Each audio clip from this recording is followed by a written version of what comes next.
Ciidamada xoogga dalka Soomaaliyeed ayaa ka hortag ku sameeyay weerar ay maleeshiyada Al-shabaab ay ku soo qaadeen saldhig ay ciidamadu ku lahaayeen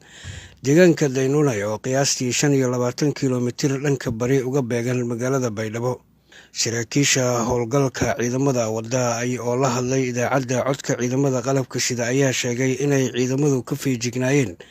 dhagarta maleeshiyada oo ay fashiliyeen weerar arbushaad ah oo ay damacsanaayeen in ay ku weeraraan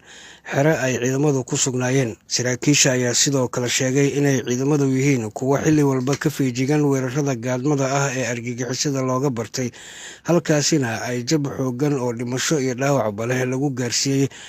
kooxaha fallaagada ee isu biirsaday laynta iyo dabargoynta ummadda Soomaaliyeed. Waxaana haatan halkaasi ka socda howlgal lagu xaqiijinayo amniga oo lagu baadigoobayo firxadka maleeshiyada Al-shabaab. Maleeshiyada Al-shabaab ayaa weerarada naflacaariga ah uga gol leh in ay ku carqaladeeyaan howlgallada lagu baadigoobayo,